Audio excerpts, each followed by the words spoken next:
I'm Lisa. It's nearly a year since I tied the knot with Robert. We've been happily cohabiting in a cozy, budget-friendly apartment, sharing dreams of upgrading to a brand new standalone home. Despite his parents' residence being just a stone's throw away, they rarely drop by. Robert once mentioned, "Mom prefers not to interfere in our marriage. That's why she keeps her distance, despite the proximity." Hearing this only deepened my admiration for my mother-in-law. For many women, the specter of a meddling mother-in-law looms large after marriage. Yet it seems I lucked out in that department. If meddling were to occur, I'd certainly put up a firm resistance. My folks always taught me, if someone picks on you, give it back twice as hard. Then they'll think twice about crossing you again. But it appears unlikely I'll need to engage in such battles with my mother-in-law. Thus, I could enjoy a stress-free atmosphere when it came to family dynamics. After years of dedicated work, our careers flourished, prompting earnest discussions about homeownership. It was during this time that my parents, privy to our aspirations, presented us with a compelling proposition. Should you decide to embark on the journey of building your own home, we'd be delighted to offer you a portion of our land. They graciously extended the offer. While my parents weren't affluent, a stroke of fortune from my grandfather's past had endowed them with valuable land to pass down. When they consulted my grandfather about the idea, he simply remarked, "I've entrusted it to you, so do as you see fit." Excitedly relaying this to Robert, he wholeheartedly embraced their generosity. Let's seize this opportunity with gratitude. I can never adequately express my thanks to your parents and your grandfather as well. It's his legacy, after all, he remarked, acknowledging the significance of the offer. Thus commenced our exploration into the type of dwelling that would suit us best. Weekends were spent perusing showrooms, marveling at our boss's opulent abode, and consulting with real estate agents regarding upcoming developments. Indeed, the anticipation of planning often outshines the reality of implementation, doesn't it? However, our idyllic reverie was abruptly interrupted by a phone call from my mother-in-law. As Robert fielded the call, it became evident that she had somehow caught wind of our aspirations for a new home. With a tone that hinted at unexpected expectations, she proposed, "If you're considering building a house, why not make it a duplex so we can reside together?" Her proposal left us both speechless. It had never crossed our minds that my mother-in-law, who had been largely uninvolved in our affairs, would express a desire to cohabit in a duplex. After a brief moment of stunned silence, Robert offered a vague response, opting to sidestep the question altogether. His reaction wasn't unexpected. The notion of a duplex hadn't even registered on our radar. Our plans had centered around creating space for a future child, and the prospect of redoing everything from scratch was daunting.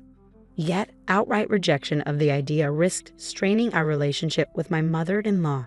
I shared Robert's bewilderment. We had committed to monthly family dinners at her place, and during one such gathering, she seamlessly picked up the conversation where we had left off. Even with Robert's brother, Mark, being a single father, she began, "Have you given any more thought to our discussion about the duplex? I truly believe it's a wonderful idea.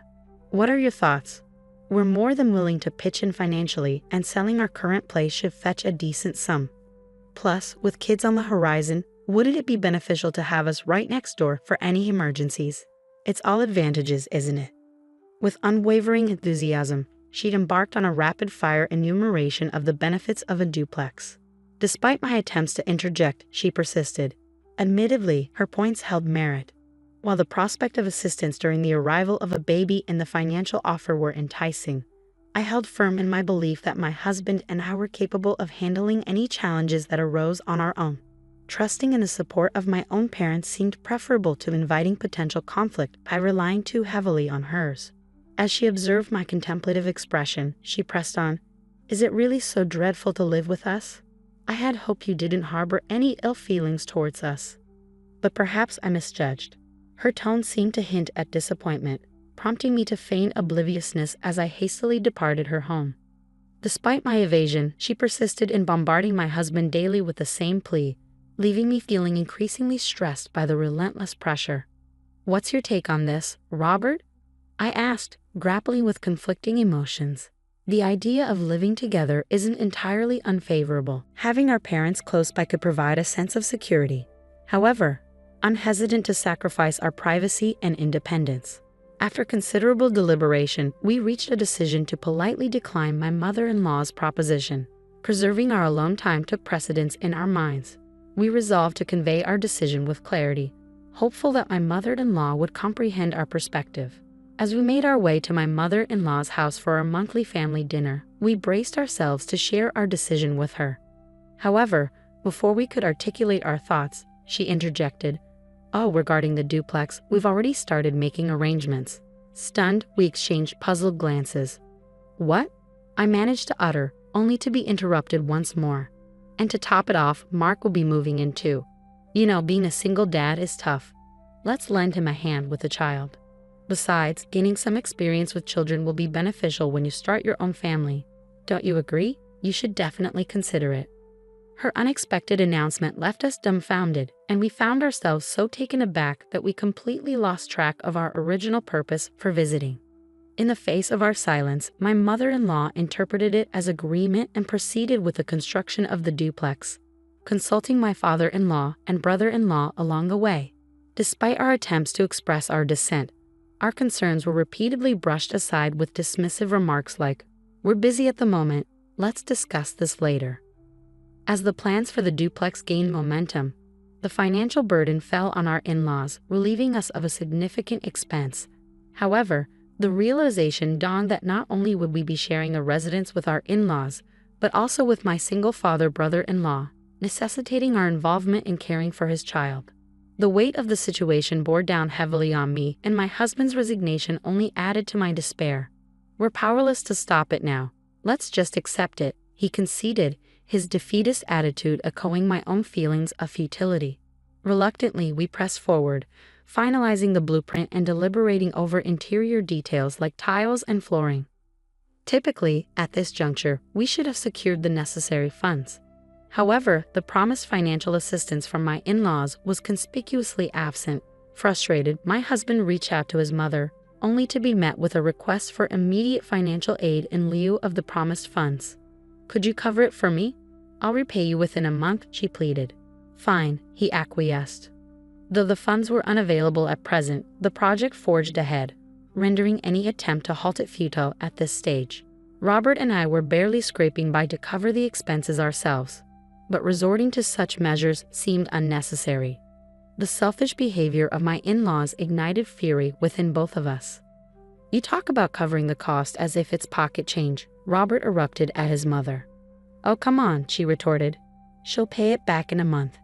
Has she ever deceived you?" Suddenly, my brother-in-law interjected.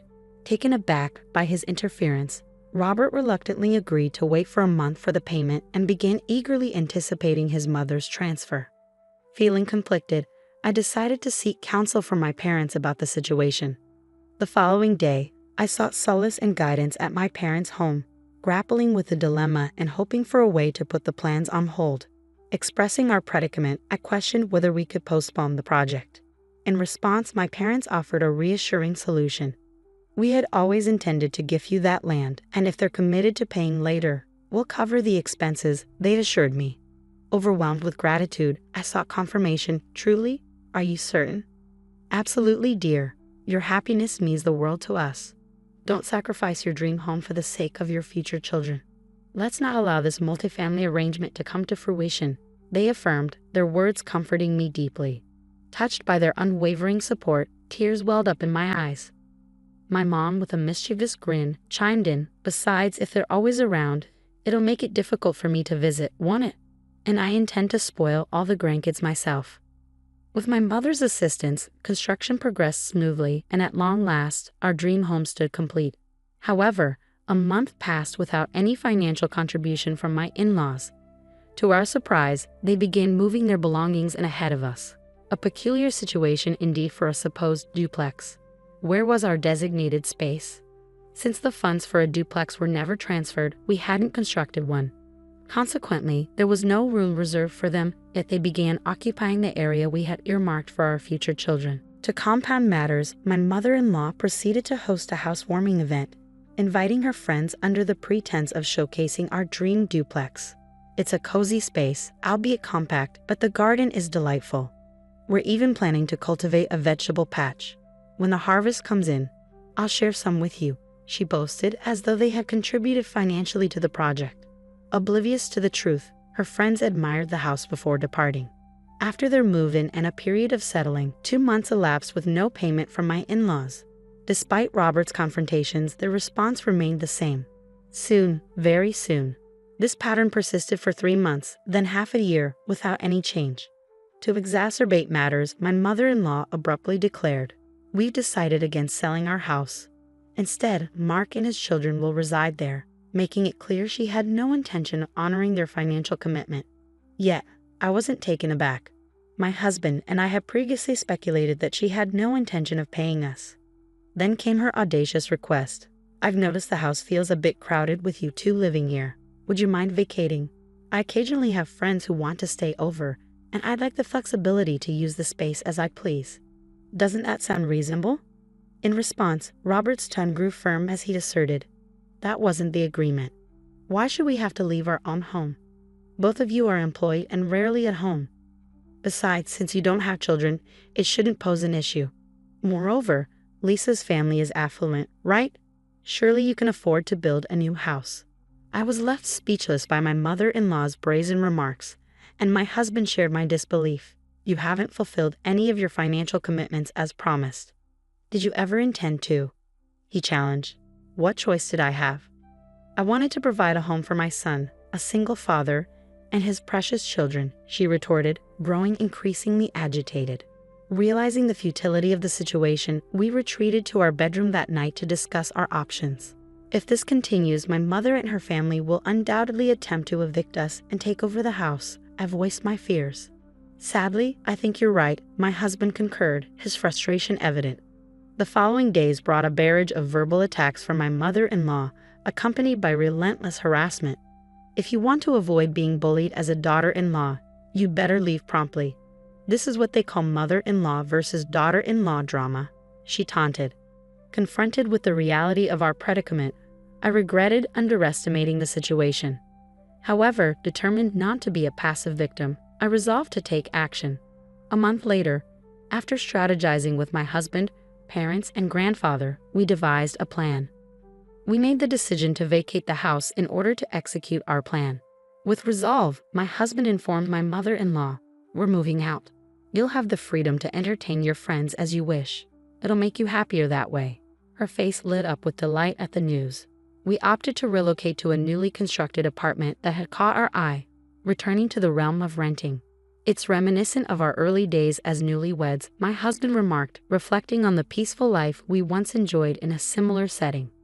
A week later, the phone rang and I overheard my husband's conversation. "I understand. That's fantastic news. When can we expect it?" I was certain our plan had succeeded. Indeed, the day after we formulated our strategy with my parents and grandfather, we listed our house for sale. We swiftly found a buyer who requested we vacate the premises within 3 weeks. Seizing the opportunity while my mother-in-law was absent, we opened our doors to acquaintances, colleagues, and interested parties seeking to view the house. The call we received today was from a family who had decided to purchase it. We arranged for 2 spacious trucks and coordinated with movers to swiftly load our belongings and furniture onto them. Strategically, we chose a time when my in-laws had announced their weekend getaway to a New York theme park with their grandsons. As they likely reveled in the company of a certain mouse mascot, we seized the opportunity. With their overnight stay planned, we prepared meticulously in advance. The execution of our plan unfolded seamlessly, thanks to the efficiency of the professional movers. Packing was completed well ahead of schedule, leaving us poised and ready in front of the house upon my in-laws' return in the evening. Sensing the tension emanating from my in-laws as they entered the house, my mother-in-law's anxious voice pierced the air, demanding answers to the sudden change. Meanwhile, my father-in-law echoed her distress. Robert and I observed calmly from the outside, waiting for the opportune moment to reveal the truth. "Everything's loaded onto these trucks. The destination's noted on a piece of paper stuck onto them. Please proceed there. It might be a bit snug, but it'll suffice for the 2 of you. Well, perhaps it'll feel a bit crowded if you have guests over. Additionally, this house has already been sold. It's now someone else's property. Take care," I informed my in-laws, their disbelief palpable. "What do you mean you sold it? This was our home. You can't just. Our home. They protested vehemently. However, the property was registered under Lisa's parents' name, and the house was legally ours. We had every right to sell it, especially considering they hadn't contributed a single dollar. Their audacity to claim ownership without fulfilling their promises left us indignant.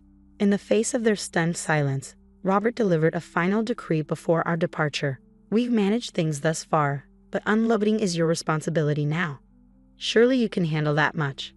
Their feeble protestations of financial incapacity were met with a revelation. I'm aware you're not lacking funds.